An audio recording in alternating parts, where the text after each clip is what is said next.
Chụp mặt đi. Chụp anh trái chạy lại chạy cho mọi ảnh đại diện này. Lulu chụp ảnh. Chụp theo cuối cả. Sao anh bà? Chú ít lại.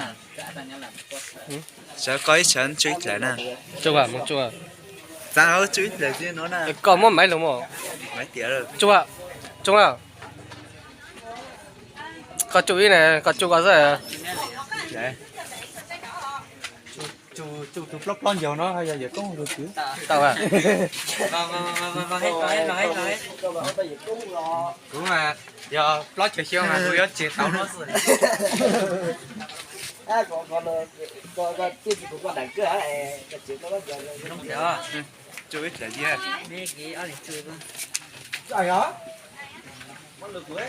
Như ảnh ra ạ.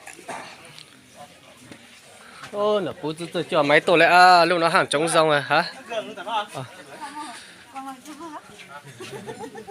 mẹ nhớ cho cú quay đoạn clip chứ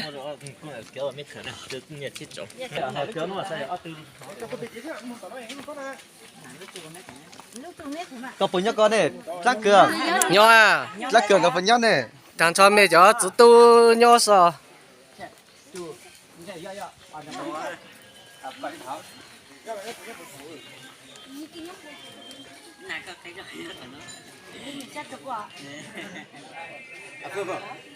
hàng đấy năm con này tôi kính rồi.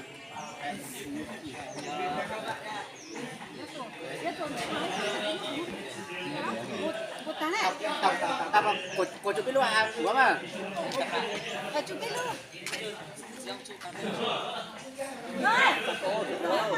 lô lô lô tôn chả nó hao đó rồi cũng xuống không thì nó cũng nó làm mỏ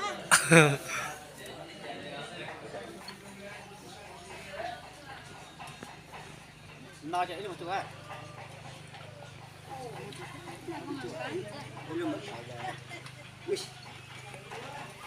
tao à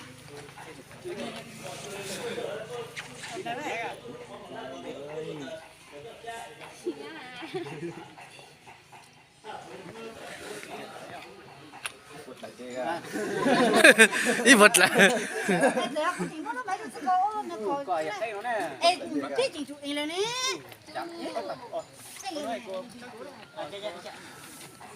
chú này thì sao chú mà lưu chú sao cho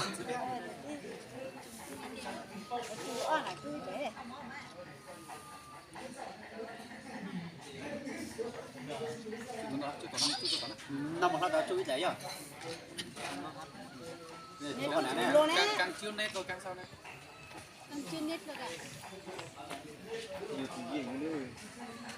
sao cái để nhớ cậu sao cái chở cậu ôi tao phang cậu đấy Cái mặt bị tán này cho lên.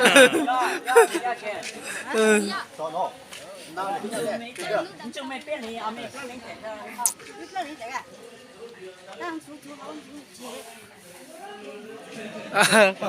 đập bút chơi chơi cái mấy tuổi Cô dùng cho đây bao thế này. Mày chở vậy. Đó rồi. Đi. Mama. Nên đã biết giá rồi. tao luôn dùng tật tà lên luôn Chỉ có để nhớ của gió. ai nhá đi chụp cái nào Chủ gì vậy?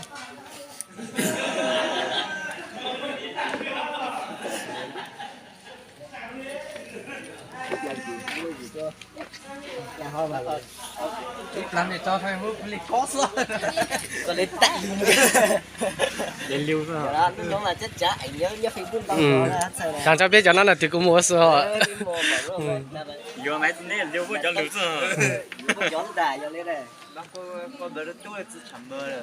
chúng mày đấy đứng hàng tao chụp kiểu rất dễ chụp vào Bây giờ có mua cho đấy nữa. hả Mua cho đấy nữa. họ cho nhau tiền Trái là cam trái rồi. cũng hàng tao rồi thêm một chút nữa chụp vào đây nó còn chụp này cái chụp đi